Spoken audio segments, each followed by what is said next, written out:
Hello beer tubers and welcome to yet another beer review with me, Peter, the master of hoppets. Today, looking at more beer from Stone Berlin. So, as you guys know, Stone Berlin has been open now for a while. They're putting out frickin' cans. Woo! Fucking awesome. Because canned craft beer is nice, especially when it comes to the IPA game.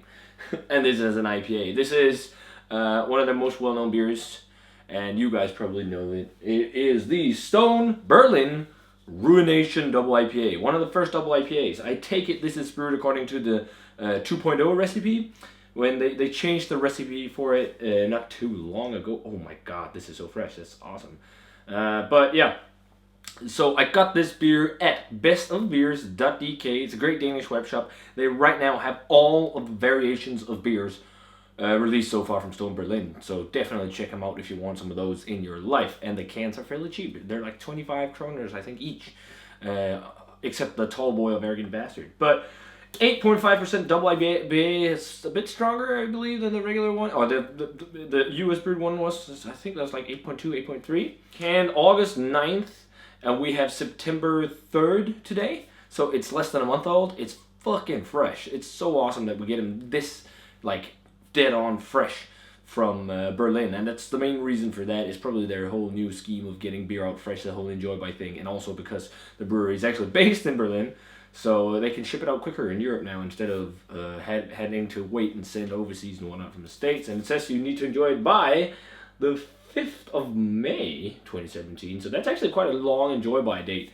compared to some of their other beers. So I got the Stone Ruination IPA poured in the IPA glass, and what a gorgeous classic West Coast looking IPA.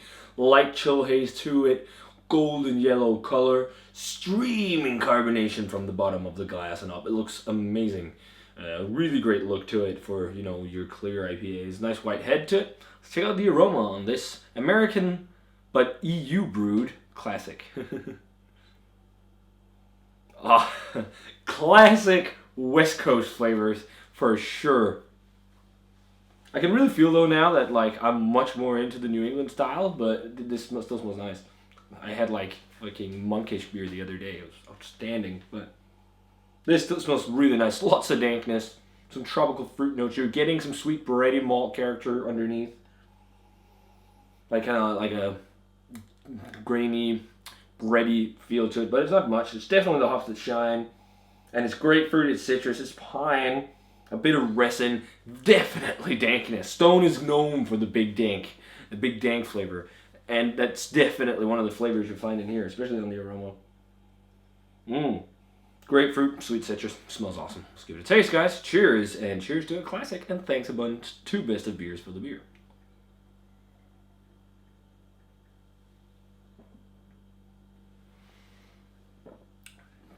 Whoa, that's much more bitter than I remember. That is classic West Coast IPA. But I can definitely feel by that one sip that my preference in IPA has really changed. I don't know if I'm about to say I was a bit disappointed, actually.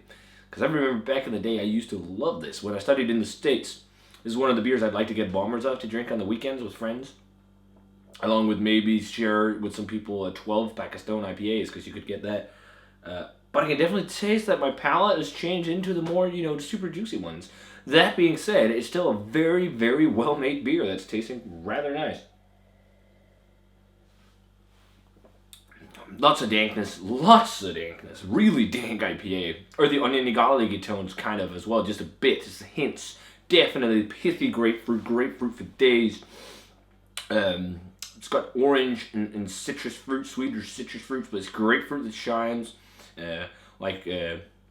Pink grapefruit with the pith too, like a pithy flavor to it, and the pine, really rampaging bitterness on the back of your tongue, medium mouthfeel, sweetness, a lot of malt sweetness to it actually, which is surprising.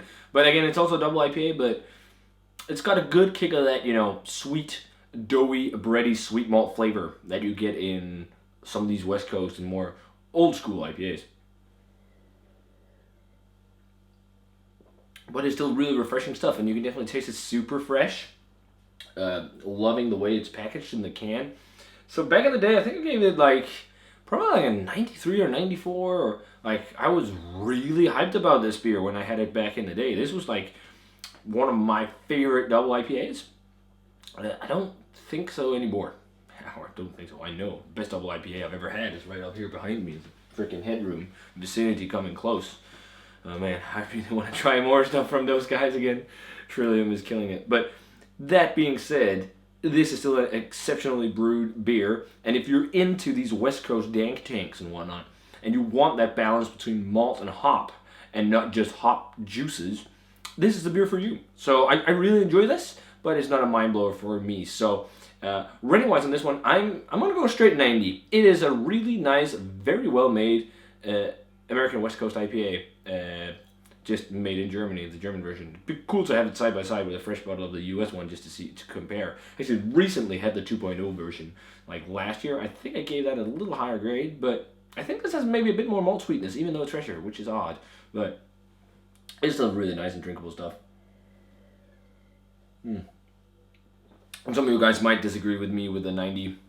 Might want to go higher. I remember in my old review, a lot of people like older reviews of mine of West Coast hoppy beer where I haven't gone super high. A lot of people have said like, oh, it's a much higher rating. But with these new Juice Bomb coming out, and these intensely hop saturated and hop flavorful beers, well, they're just more my thing now. But this is still very great stuff. I definitely recommend that you guys go and get yourself some Ruination Super Fresh from Stone Berlin if you're in Europe in freaking cans. Just bring a 6-pack of this at this cheap price point to the beach or whatnot. Be freaking amazing, or a barbecue.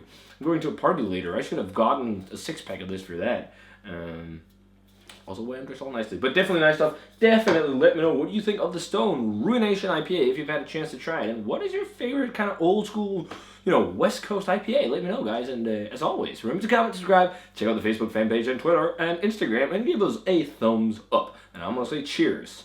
And see you guys in another beer review.